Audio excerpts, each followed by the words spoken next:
Bom dia a todas, bom dia a todos. Começando mais uma semana, mais uma segunda-feira de estudo bíblico. Nós que temos caminhado já ao longo do Evangelho de Marcos, chegamos hoje na metade do capítulo 14.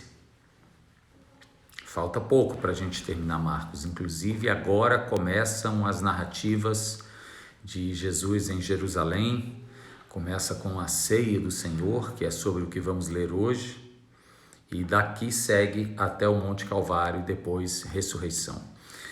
Convido você então a já ir se preparando enquanto a gente espera mais pessoas entrarem, sempre damos aqueles 2 minutinhos de tolerância no início. Eu vou colar aqui embaixo a referência bíblica que nós vamos ler hoje. Entrou aqui, vou deixar fixado para a gente. Pronto. Marcos capítulo 14, a partir do verso 12. Vou dar um gole d'água aqui, aí a gente começa a nossa leitura. Você se prepara aí, Marcos 14, verso 12.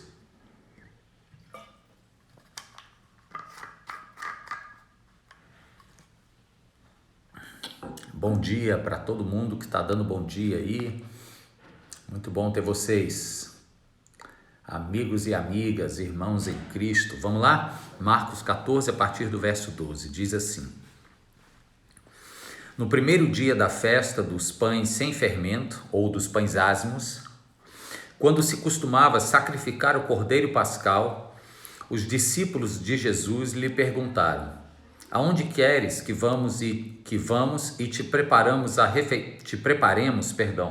refeição da Páscoa? Então ele enviou 2 de seus discípulos, dizendo-lhes: Entrem na cidade, e um homem carregando um pote de água virá ao encontro de vocês. Sigam-no e digam ao dono da casa em que ele entrar: O mestre pergunta: Onde é o meu salão de hóspedes, no qual poderei comer a Páscoa com meus discípulos? Ele lhes mostrará uma ampla sala no andar superior, mobiliada e pronta. Façam ali os preparativos para nós. Os discípulos se retiraram, entraram na cidade e encontraram tudo como Jesus lhes tinha dito e prepararam a Páscoa. Ao anoitecer, Jesus chegou com os 12. Quando estavam comendo, reclinados à mesa, Jesus disse: Digo-lhes que certamente um de vocês me trairá, alguém que está comendo comigo. Eles ficaram tristes e um por um lhe disseram: Com certeza não sou eu. Afirmou Jesus: É um dos 12, alguém que come comigo do mesmo prato. Vou parar aqui, tem mais a respeito da ceia do Senhor, mas hoje eu quero ler apenas até esse verso 20, finalizar aqui para a gente começar a conversar sobre esta passagem. Vamos orar? Santo Deus, Pai querido, colocamos nossa semana que se inicia diante do Senhor, colocamos nossos corações, nossas mentes, nessa hora, Deus, quietos e atentos àquilo que a Tua palavra tem a nos ensinar. Em nome de Jesus, Senhor, fala conosco, desafia-nos para o início dessa segunda-feira, transforma-nos, ó Deus, para a caminhada das nossas vidas. Em nome de Jesus oramos. Amém. Amém, gente. Bem, esse é um texto também muito conhecido, especialmente porque nas igrejas evangélicas, pelo menos uma vez por mês, se celebra a ceia do Senhor e muitos trechos desse mesmo texto são citados. Nas igrejas católicas, em qualquer missa, o momento da Eucaristia também faz menção a esse tempo aqui. Portanto, a narrativa da ceia do Senhor é uma narrativa muito conhecida de todos nós. Agora, ela traz algumas nuances, alguns detalhes, algumas verdades e desafios nas entrelinhas do texto que nos são extremamente importantes para aplicarmos às nossas próprias vidas. E eu queria começar então observando com vocês o contexto dessa história, dessa narrativa, dessa noite tão especial. O texto fala no verso 12 que era o primeiro dia da festa dos pães sem fermento. Que festa era essa? Era a semana da Páscoa. O primeiro dia desta festa, que também se chamava Festa dos Pães Ázimos, relembrava o tempo em que o povo de Israel havia sido cativo no Egito. Deus havia prometido que os libertaria através de grandes sinais e maravilhas que seriam executados, por Moisés. E Deus disse que assim que através de Moisés o faraó liberasse para eles irem embora, isso aconteceria após a 10ª praga, eles não deveriam perder tempo com nada. E uma das coisas que aconteceu por causa dessa pressa foi que não se pôde usar fermento, porque senão eles teriam que esperar o pão, a massa do pão, fermentar para então fazer o pão. Então, nesses dias eles saíram sem que o pão fermentasse. E aí, a partir daí, como uma lembrança memorial deste grande dia de libertação, de depois de 4 séculos e meio de escravidão no Egito, o povo sai com muita festa, com um grande livramento, mas sai comendo um pão sovado, um pão duro, um pão sem graça, um pão que não, cuja massa não fermentou.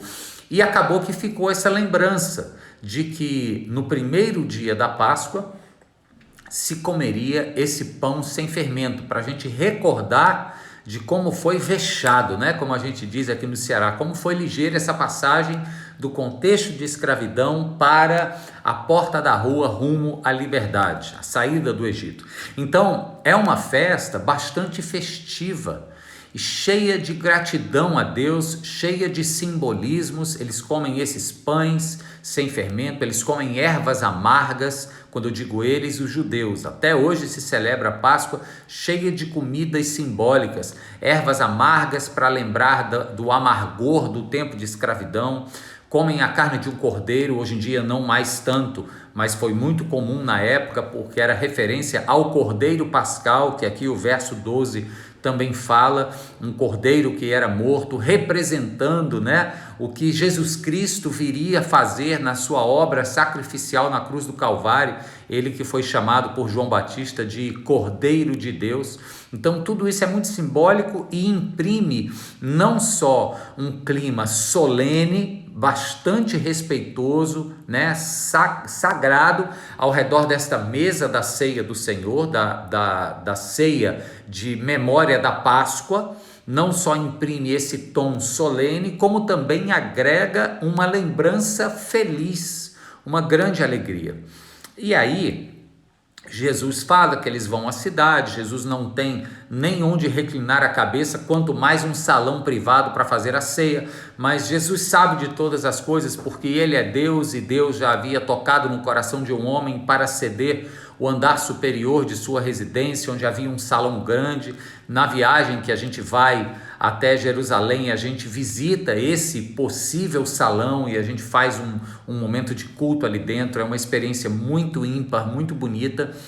E enquanto eles estão ali ceando, agora começo a chamar a sua atenção para as tais nuances, das quais eu falei ainda há pouco, e você vai ver comigo como esse texto nos traz oportunidades de reflexões bastante profundas, importantes para as nossas vidas.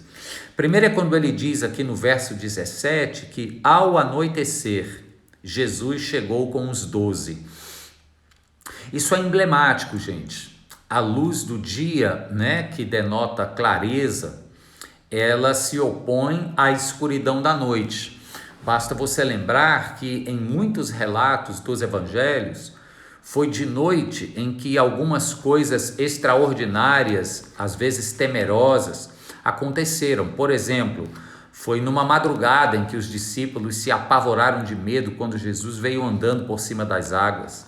Foi numa noite em que o líder religioso Nicodemos procurou Jesus porque tinha algo dentro dele falando sobre o Messias. Então ele não vai à luz do dia onde todos o veriam, ele deixa para ir à noite. Foi numa noite, logo após esse momento aqui que estamos lendo, em que Jesus ora e derrama gotas de sangue num processo fisiológico de profundo estresse, porque estava precedendo o momento da sua paixão e do seu sacrifício. Então diz aqui que esta ceia, como era de costume, ela acontece à noite.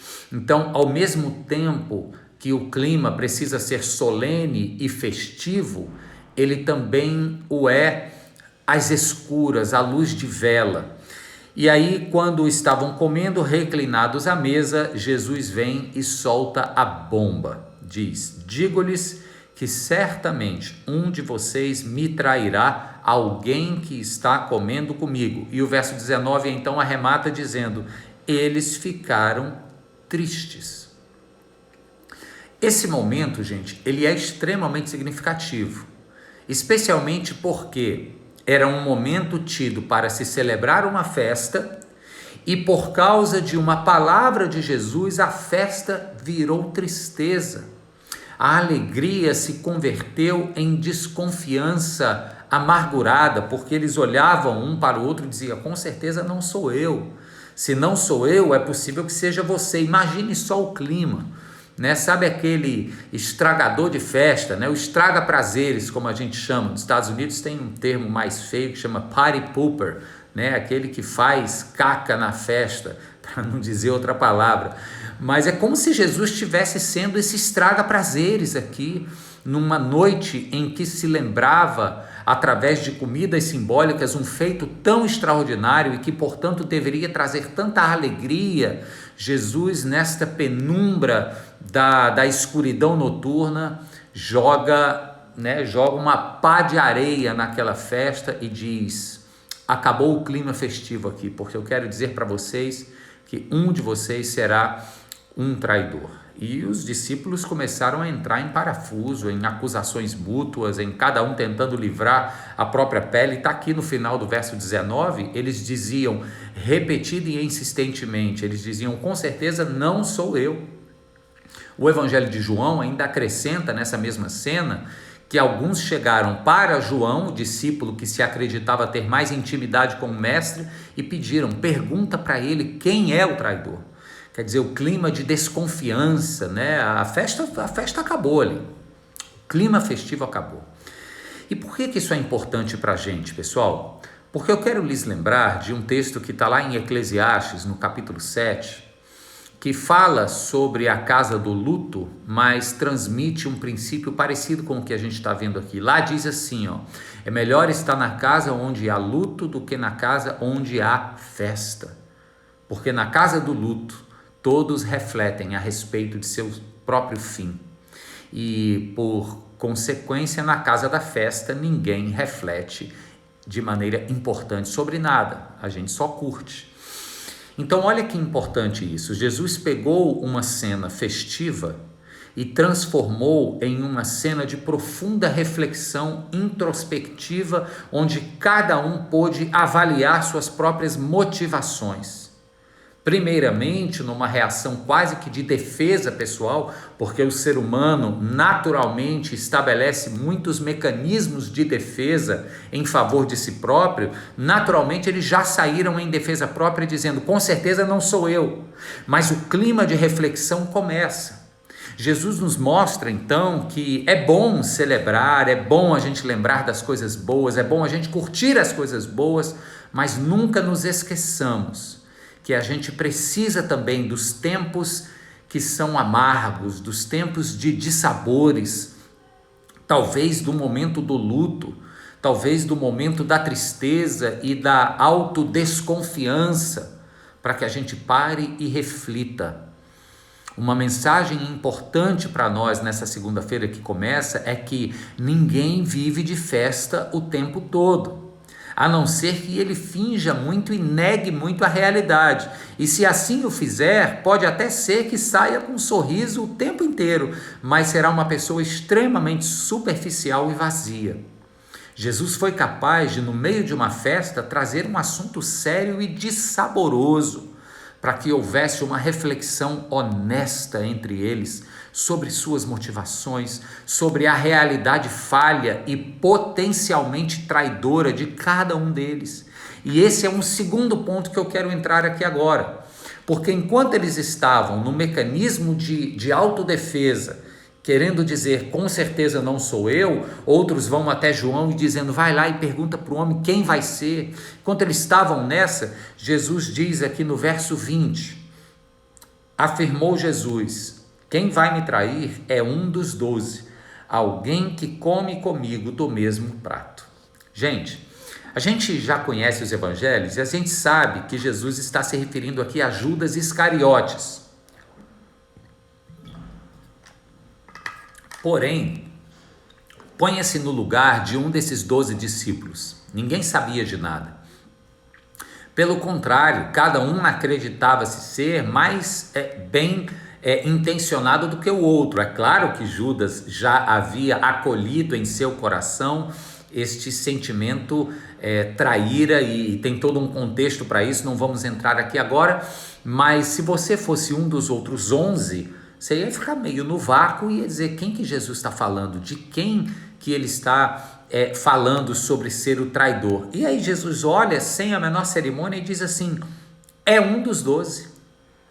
Alguém está comendo aqui comigo no mesmo prato. Então, primeiro, é um dos 12, quer dizer, pode ser qualquer um de vocês.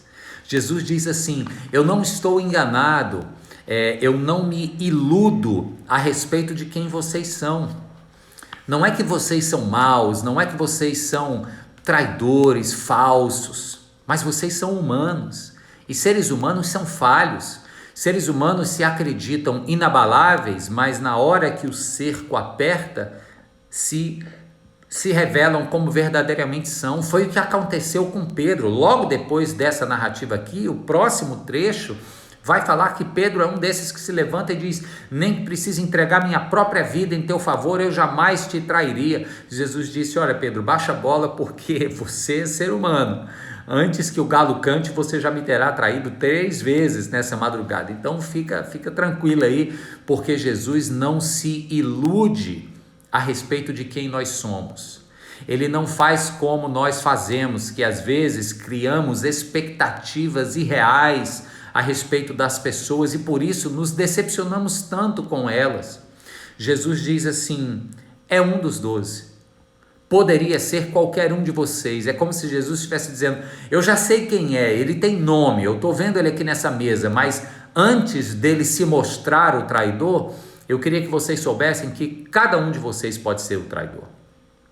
Veja só, se o clima continuasse apenas festivo, essa reflexão auto-humilhante, tremendamente confrontadora, ela não teria vindo sobre a mesa. Então Jesus nos ama o suficiente para não permitir que vivamos apenas de glória e de festa, mas que a gente tenha esses momentos difíceis, essas noites escuras da alma, ou essas situações amargas e dissaborosas, para que a gente pare e reflita.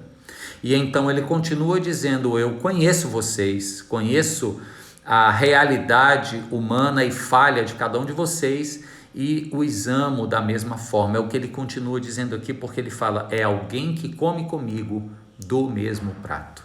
Pessoal, comer do prato do anfitrião, ou, como o outro evangelho nos coloca lá em João, molhar o pão no cálice do vinho do anfitrião, era um gesto de profundo acolhimento, de perfeita hospitalidade e de compactuar em amor e em comunhão com aquele a quem você oferece o seu prato ou o seu cálice. O anfitrião, quando queria honrar convidados à mesa, ele oferecia comida de seu próprio prato ou oferecia seu próprio cálice para que aquela pessoa ou bebesse ou molhasse o seu pão, especificamente nessa cerimônia. Então Jesus está dizendo, poderia não só ser cada um de vocês, eu não me iludo a respeito da realidade falha que vocês têm, mas eu também lhes digo que mesmo falhos como são, eu lhes ofereço o meu prato, eu continuo insistindo na comunhão com vocês. A comunhão de Cristo conosco, ela não pressupõe uma perfeição da nossa parte para que alcancemos a dignidade de termos com Ele comunhão. Jesus diz, eu lhes ofereço o meu prato para vocês bicarem da minha comida do jeito que vocês estão. porque é isso que ele entende e que para nós é tão difícil entender. Ele sabe que na medida em que comemos do seu prato e bebemos do seu cálice, um sentimento tão arrebatador de gratidão, de autovalorização, não por méritos pessoais, mas pelo amor alheio do divino para conosco, esse tipo de coisa nos transforma, nos humilha e ao mesmo tempo nos exalta.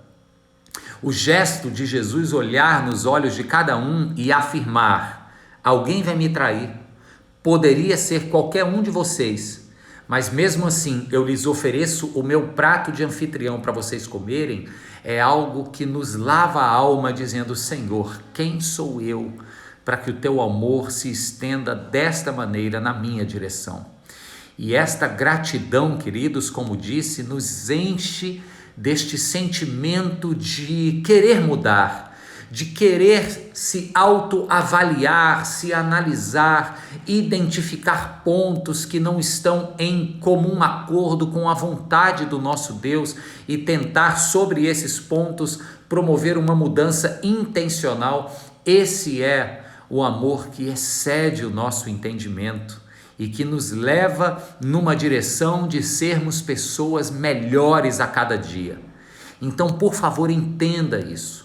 Você não precisa ficar na paranoia moralista e quase que fanática de querer buscar uma perfeição para estar numa postura digna de ir comer ao prato de Jesus.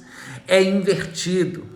É porque já recebemos o convite para comer ao prato dele, é porque o sangue de Cristo já foi derramado na cruz do Calvário em seu favor, sendo você quem é e como está, qual seja potencialmente traidor, é por causa disso que a gente então responde a este amor com um profundo sentimento e uma intencionalidade de querermos mudar para viver em conformidade com o Senhor Jesus.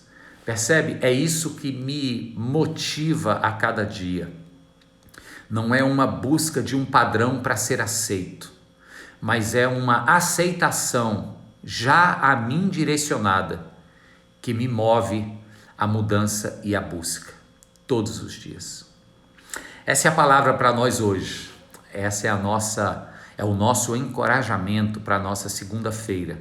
É a forma da gente olhar para a nossa semana e dizer: quantos desafios diante de mim, quanto trabalho vai dar. Eu queria poder ter uma semana só de festa, só de alegria, só de colheita, mas ainda é tempo de semear, e a palavra diz que felizes aqueles que semeiam com lágrimas.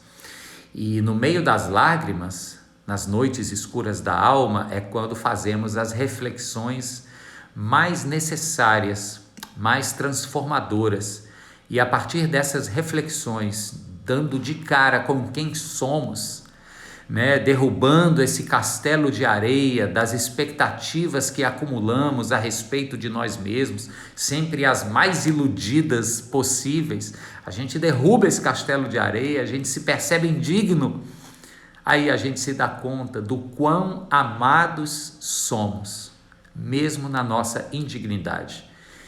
E isso nos põe de pé em plena segunda-feira para continuar caminhando e dizendo: Senhor, sigo adiante, não porque mereço ou sequer porque consigo. Sigo adiante porque o Senhor me amou. E porque me amou, eu só posso responder esse amor com o melhor de mim, para me tornar quem o Senhor me fez para ser. Vamos orar? Amado Deus, obrigado por essa reflexão, obrigado, Senhor, por essa oportunidade de nos depararmos com o convite irrecusável do Senhor, de nos tornarmos pessoas melhores a cada dia, não apenas para sermos pessoas boas, mas para sermos pessoas como o Senhor. Melhorar a cada dia é nos transformar em quem Tu és. Queremos buscar, meu Deus, a semelhança contigo. Portanto, que o Teu Espírito nos mova e nos transforme, Deus. Essa é uma transformação que nós não conseguimos empreender por nossa própria força ou boa vontade ou iniciativa pessoal ou força de vontade própria. Deus, não, a gente precisa do Teu Espírito Santo, é Ele quem realiza as mudanças em nós. Então nós te pedimos que o Senhor nos mova na direção de quem Tu queres que sejamos, porque para isso fomos criados, para isso fomos trazidos a essa mesa e fomos constrangidos com a Tua bondade e o Teu amor que estendeu diante de nós o Teu prato, insistindo na comunhão conosco, mesmo sendo nós pecadores. Então nós amamos de volta, mas exclusivamente porque o Senhor nos amou primeiro. Que esta seja uma verdade que nos anime, que nos ponha de pé, que nos faça continuar caminhando na direção do Senhor, mesmo nas noites escuras da alma. Oramos assim, Senhor, pedindo forças, pedindo cura, pedindo livramento e pedindo vida nova para a Tua glória e em Teu nome. Amém. Amém e amém. Coisa boa, gente. Muito bom estar com você, muito bom curtir esse tempo de aprendizado da palavra de Deus com você. Que o Senhor continue falando ao seu coração e te dê a paz. Segunda-feira que vem, com a permissão do Senhor, estaremos juntos novamente. Quem está comigo aí? Deixa eu dar os devidos bom dia. Eita que é gente! Vamos dar um bom dia geral aí para todo mundo. Deus abençoe todos vocês, todas vocês. Estou vendo muita gente que não entrava, entrando agora. Que maravilha! Muito bom estar com vocês, pessoal. Esse tem sido tempos de muito crescimento para mim. Queria que vocês soubessem disso. Esse estudo das segundas-feiras, uma vez alguém falou, pastor, não pare porque o Senhor nos faz tão bem nesses ensinos da segunda. Eu quero dizer que eu talvez não esteja parando até por um motivo egoísta, porque para mim isso é muito importante, isso me anima, isso me põe de pé. Eu sou absolutamente dependente das verdades da palavra de Deus sobre minha vida. Deus abençoe a todos. Tem uma pessoa nova aqui, a Mega Poca. Desculpa, eu não sei como é seu nome, mas você é a primeira vez que eu estou vendo. Deus abençoe sua vida, querida. Até segunda-feira que vem, se o Senhor assim nos permitir. Tchau, tchau.